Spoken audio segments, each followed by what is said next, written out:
हाय दोस्तों, मैं श्रवण आप सभी का स्वागत करता हूं अपने यूट्यूब चैनल परीक्षा रात्रि पर। जैसा कि हम सभी सुप्रीम कोर्ट के बारे में पढ़ रहे थे, आज हम इनके न्यायाधीश को कैसे हटाया जाता है इस पर डिस्कस करेंगे। तो आप सभी बने रहिए और देखने का प्रयास कीजिए। न्यायाधीश को हटाना।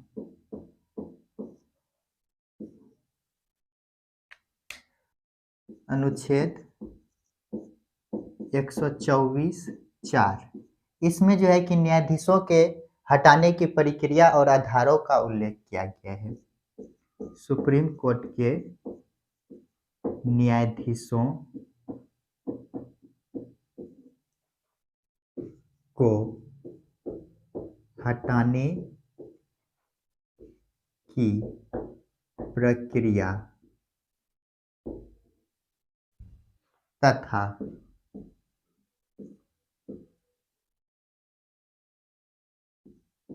आधारों का उल्लेख किया गया है।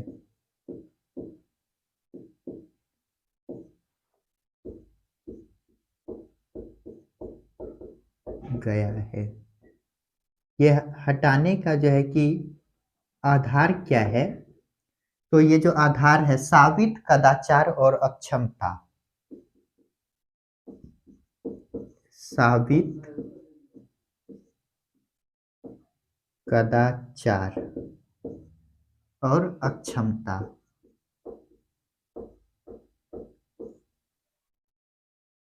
इसके बाद एक अनुच्छेद लेते हैं, अनुच्छेद 124(5). इसमें जो है कि कहा गया है संसद जो है कि इनके जांच के लिए कानून बनाएंगे। संसद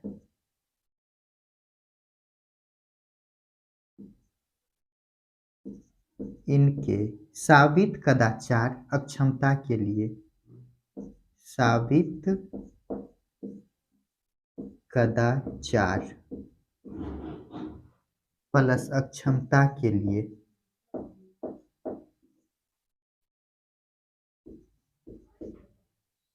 जांच समिति बनाएंगे या जांच कराएंगे। बोल सकते हैं यहाँ पर संसद जो है कि साबित कदाचार तथा अक्षमता की जांच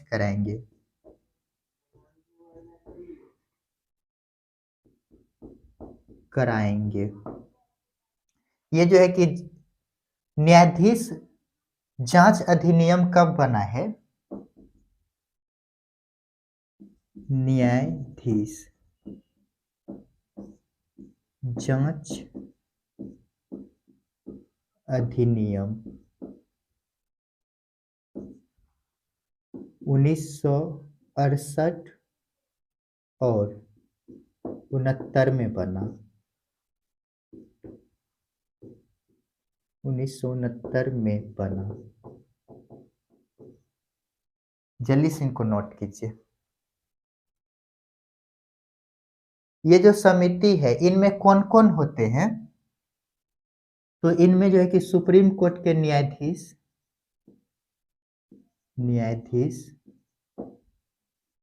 प्लस और कौन होगा? हाई कोर्ट के मुख्य न्यायाधीश, हाई कोर्ट के CJI chief justice of India, और एक होगा विधि जानकार व्यक्ति।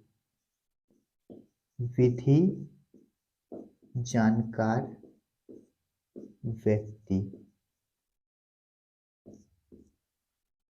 इन समिति में ये तीनों होंगे।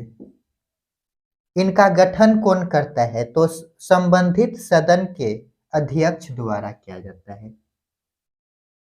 गठन संबंधित सदन के अध्यक्ष द्वारा। अर्थात हम यदि कहें तो संसद के दो सदन हैं, लोकसभा और राज्यसभा। यदि लोकसभा में मामला आएगा तो लोकसभा के द्वारा गठित किए जाएंगे, यदि राज्यसभा में आएगा तो राज्यसभा द्वारा गठित किए जाएंगे।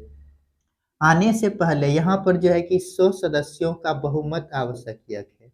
यहाँ पे 100 सदस्य यदि सहमत हो और राज्यसभा में 50 सदस्य यदि सहमत हो, तभी प्रक्रिया को आगे बढ़ाया जाएगा। चलिए इनको नोट कीजिए। तो इनको थोड़ा पहले समझ लेते हैं। अनुच्छेद 124(4) में क्या कहा गया है, सुप्रीम कोर्ट के न्यायाधीश को कैसे हटाया जाए, इनके प्रक्रिया और इनके आधारों का उल्लेख किया गया है।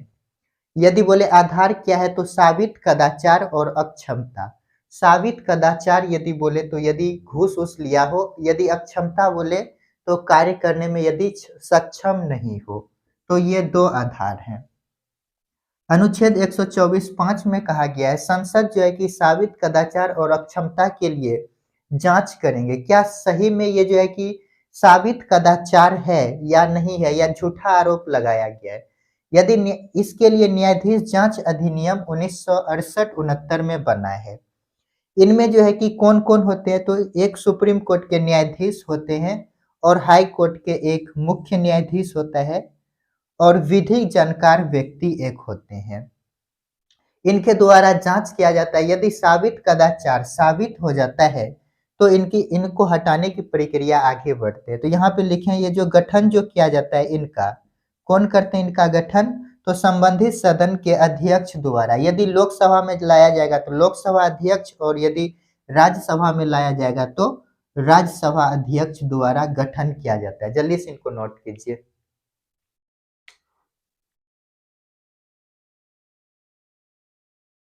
चलिए इनको मिटाते हैं।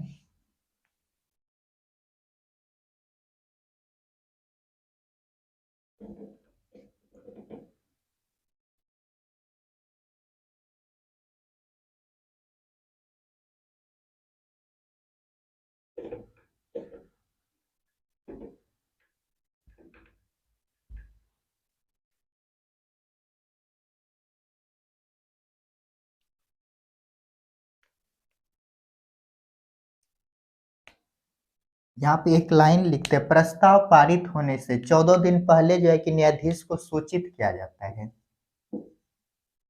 प्रस्ताव पारित होने के 14 दिन पूर्व संबंधित न्यायाधीश को सूचित किया जाता है। न्यायाधीश को सूचित किया जाता है। यहाँ जो है कि न्यायाधीश अपना पक्ष भी रख सकते हैं। न्यायाधीश अपना पक्ष भी रख सकते हैं।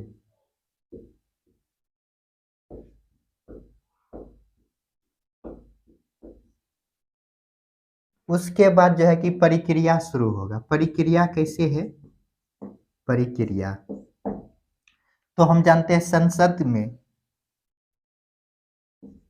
संसद के कितने सदन हैं, 2 सदन, लोकसभा और राज्यसभा। लोकसभा के 100 सदस्य यदि पहले यहाँ पे, अच्छा इसको बाद में लिखेंगे, यहाँ पे लिखते हैं संसद, संसद के 2 सदस्य लोकसभा और राज्यसभा। यहाँ 100 सदस्य और यहाँ 50 सदस्य यदि सहमत होता है, सहमत, तब जाकर के प्रस्ताव लाया जाता है। तो यदि लोकसभा में आएगा तो यहाँ पर उपस्थित कुल सदस्य संख्या का, टोटल मेंबर का, कुल सदस्य का, कुल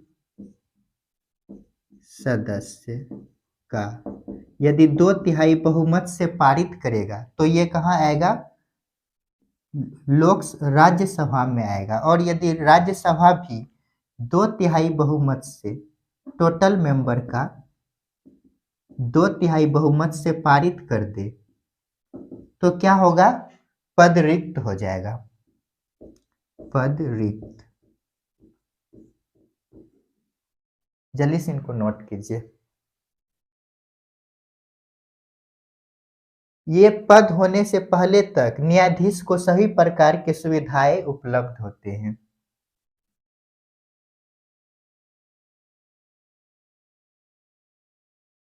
पद रिक्त होने से पहले न्यायाधीश को सभी प्रकार के कार्य एवं शक्ति प्राप्त होते हैं।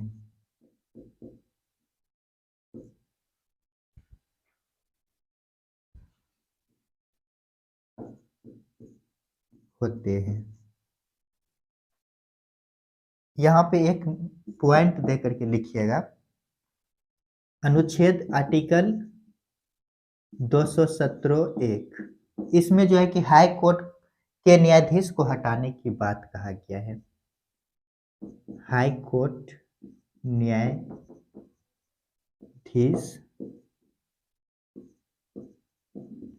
को हटाना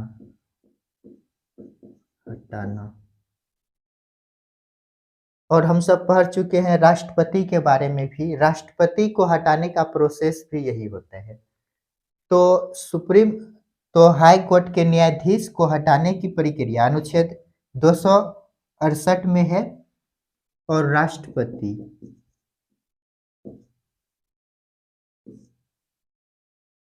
अभी तो हम सुप्रीम कोर्ट पढ़े, इन तीनों को हटाने की प्रक्रिया सेम है। सिर्फ राष्ट्रपति में महाभियोग शब्द का प्रयोग किया जाता है। महाभियोग शब्द। तो चलिए इनको समझते हैं पहले। तो प्रस्ताव पारित होने से, यदि प्रस्ताव लाया जाता है, प्रस्ताव पारित होने से 14 दिन पूर्व क्या किया जाता है, तो न्यायाधीश को सूचित किया जाता है कि आप पे जो है कि प्रस्ताव पारित होने वाला है। वहां पे महाभियोग शब्द का प्रयोग नहीं किया जाता, वहां कहा जाता है हटाने के लिए प्रस्ताव आने वाला है। इस दौरान जो है कि न्यायाधीश जो है कि अपना पक्ष रख सकता है। इस दौरान जो है कि न्यायाधीश को सभी प्रकार के सुविधाएं भी उपलब्ध होते हैं। प्रक्रिया कैसे होता है, तो संसद में यदि प्रस्ताव आया तो लोकसभा और राज्यसभा दो सदन हैं। यदि राज्यसभा में आया, राज्यसभा 2/3 बहुमत से कुल सदस्य का पारित कर दिया तो राज्यसभा में आएगा। यहाँ पर भी टोटल मेंबर का 2/3 सदस्य यदि पारित कर दे तो पद रिक्त हो जाएगा। यदि हम बोले कि पहले राज्यसभा में आ जाए तो राज्यसभा से पारित होकर के लोकसभा में आएगा, उसके बाद पद रिक्त हो जाएगा। कहीं पर भी प्रस्ताव आ सकता है, लोकसभा या राज्यसभा दोनों में से किसी में भी। तो यहाँ पे लिखे पद रिक्त होने से पहले, अर्थात जब प्रस्ताव इन पर पारित नहीं हुआ है उससे पहले जो है कि इनको जो है कि सभी प्रकार के कार्य एवं शक्ति प्राप्त होते हैं। आर्टिकल 217(a) में क्या कहा गया है, हाई कोर्ट के न्यायाधीश को हटाने की बात कही गई है। तो हाई कोर्ट के न्यायाधीश और सुप्रीम कोर्ट के न्यायाधीश को हटाने की प्रक्रिया क्या है, समान है। राष्ट्रपति को हटाने के लिए महाभियोग शब्द का प्रयोग किया जाता है, लेकिन प्रोसेस यही होता है। तो इन तीनों को हटाने की प्रक्रिया क्या है, सामान्य है। सामान्य। जल्दी से इनको नोट कीजिए।